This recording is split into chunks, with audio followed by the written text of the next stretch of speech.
يضل به كثيرا ويهدي به كثيرا وما يضل به إلا الفاسقين الذين ينقضون عهد الله من بعد ميثاقه ويقطعون ما أمر الله به أن يوصل ويفسدون في الأرض أولئك هم الخاسرون. الحمد لله والصلاة والسلام على رسول الله وعلى آله وصحبه ومن بهديه مهتدى. أما بعد، أولا أوصي نفسي وإياكم بتقوى الله عز وجل وحمده وشكره على ما هدانا له من النعم ووفقنا له من الخير. ويقول سبحانه وتعالى: قل هذه سبيلي أدعو إلى الله على بصيرة أنا ومن اتبعني وسبحان الله وما أنا من المشركين. يعني قل يا محمد إن الدعوة إلى الله على علم ويقين هي طريقتي ومسلكي، وكذلك هي طريقة اتباعي. ويقول سبحانه وتعالى: كنتم خير أمة أخرجت للناس تأمرون بالمعروف وتنهون عن المنكر. يعني فخيرية هذه الأمة في أمرها بالمعروف ونهيها عن المنكر. ويقول سبحانه وتعالى: وما كان ربك ليهلك القرى بظلم وأهلها مصلحون، أي قائمون مستمرون بالإصلاح. يعني فبالدعوة إلى الله والأمر بالمعروف والنهي عن المنكر إلى عبادته وحده لا شريك له والكفر بالطاغوت. وقال تعالى: ولقد بعثنا في كل أمة رسولا أن اعبدوا الله واجتنبوا الطاغوت، فقاموا عليهم السلام بما أمرهم الله به خير قيام، فدعوا إلى الله ونصحوا أممهم وجاهدوا في الله حق جهاده.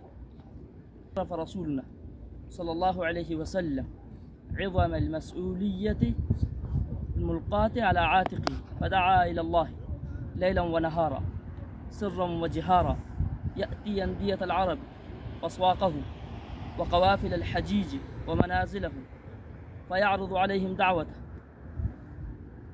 ويطالبهم بأن يحموها ولهم الجنة، فمن مستجيب ومن راد ومن متوقف، وشاعر وكذاب ومجنون ومفتر على الله،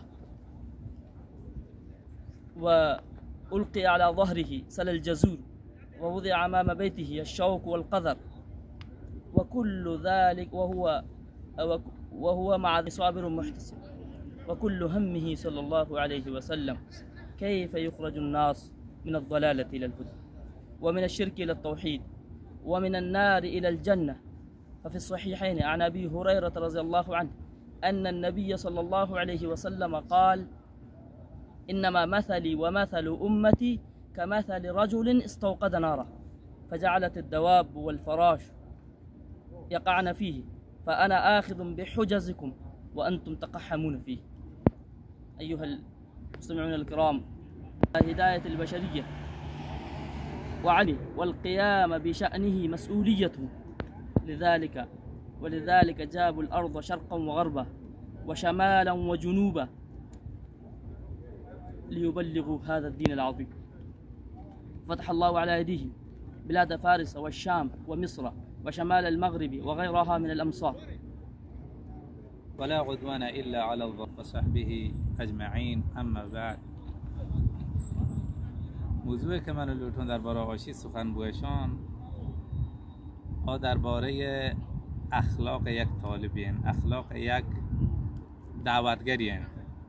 تمام ما که آتکین از ودی ملکا ایران مدینه سر بیدگین، ما یک نماینده ودی روستای، ودی قریه، ودی ملکه، ودی قبیله، ودی مردمانی.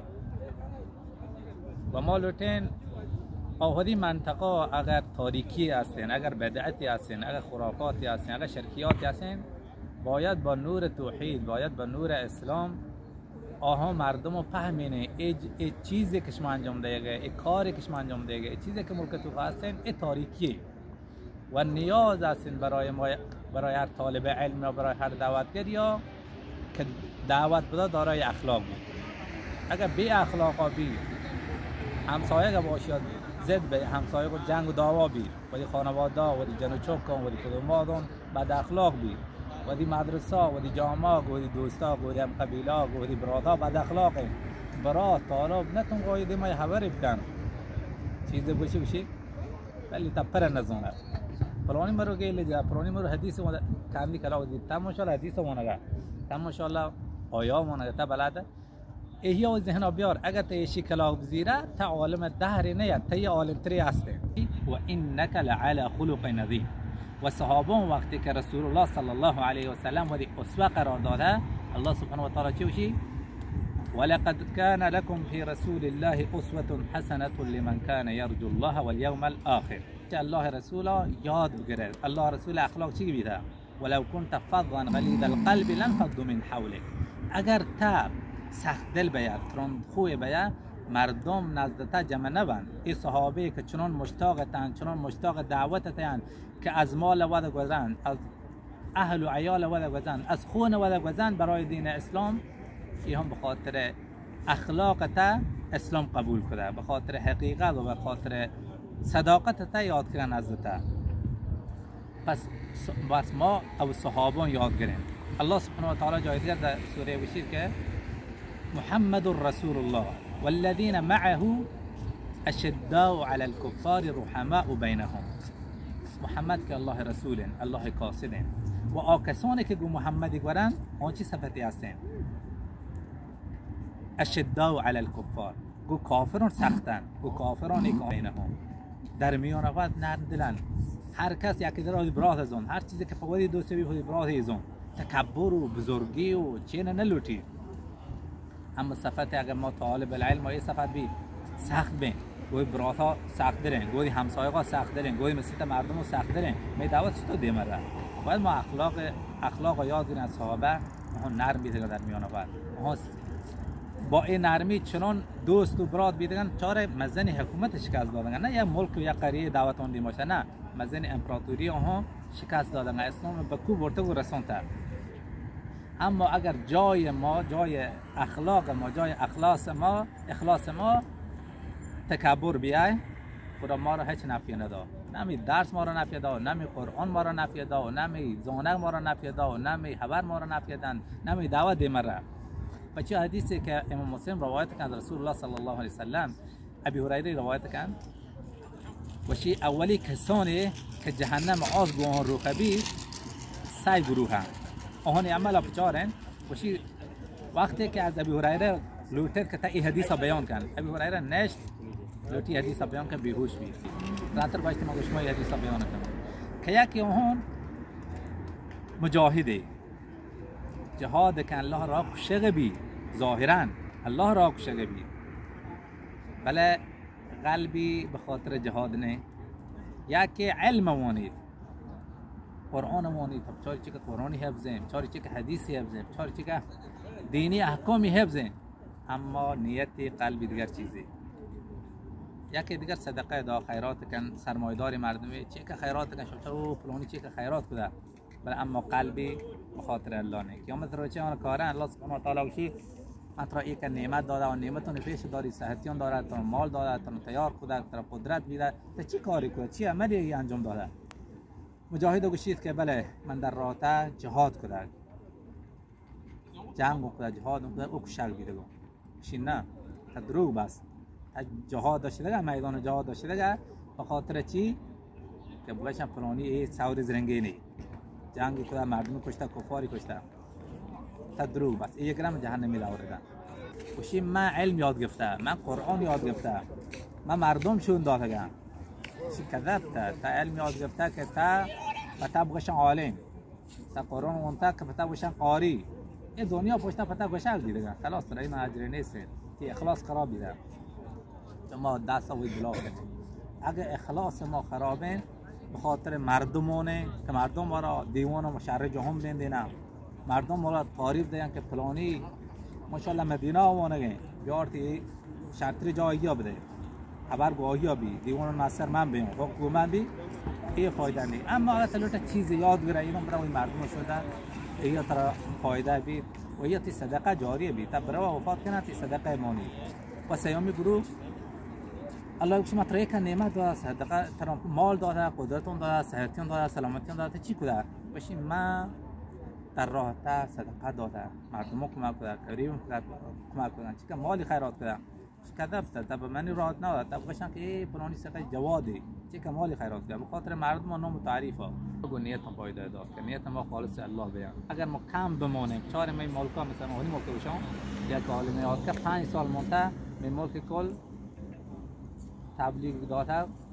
چون داده مردم کل الحمدلله نور توحید زونه اکثرا کل نستعينه ونستغفره ونؤمن به ونتوكل عليه ونعوذ بالله من شرور أنفسنا ومن سيئات أعمالنا من يهده الله فلا مضل له ومن يضلل فلا هادي له ونشهد أن لا إله إلا الله وحده لا شريك له ونشهد أن محمدا عبده ورسوله وأما ما ينفع الناس فيمكث في الأرض قال وإن العالم ليستغفر له من في السماوات ومن في الأرض والحيتان في جوف الماء. الأعزاء أوصيكم ونفسي بتقوى الله عز وجل فهي وصية الله في الأولين والآخرين وأوصيكم بالحرص على طلب العلم في هذه المدينة المباركة.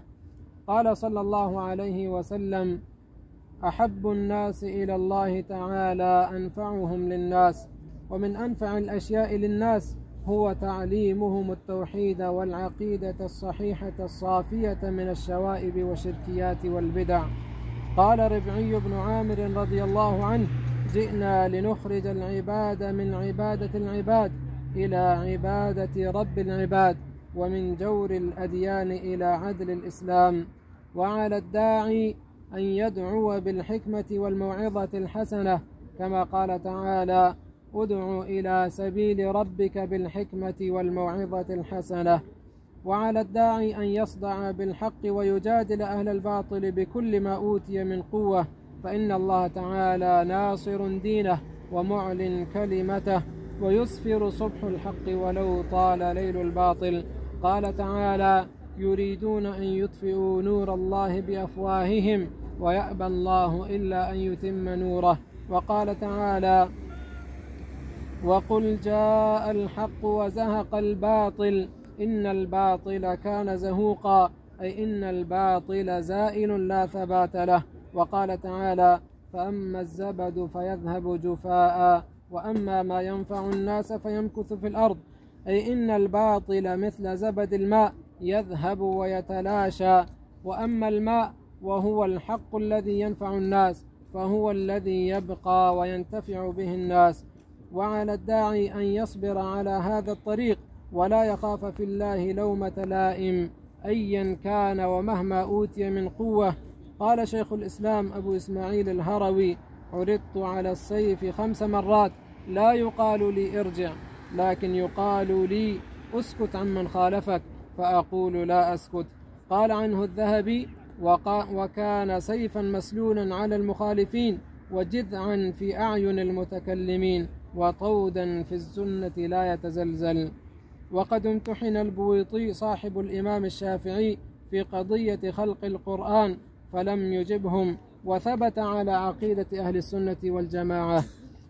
وقال الربيع بن سليمان المرادي عنه عن البويطي ولقد رأيته على بغل في عنقه غل وفي رجليه قيد وهو يقول لئن أدخلت على الواثق لأصدقنه ولأموتن في حديدي هذا حتى يأتي قوم يعلمون أنه قد مات في هذا الشأن قوم في حديدهم. وقال الذهبي رحمه الله عنه مات الإمام البويطي في قيده مسجونا بالعراق آخر عمره متحسرا على أفنى. قالوا وأكثر سعي العالمين ضلال وأرواحنا في وحشة من جسومنا وغاية دنيانا أذى ووبال ولم نستفد من بحثنا طول عمرنا سوى أن جمعنا فيه قيل وقالوا وكم قد رأينا من رجال ودولة فبادوا جميعا مسرعين وزالوا، وكم من جبال قد علت شرفاتها رجال فزالوا والجبال جبال. وصلى الله على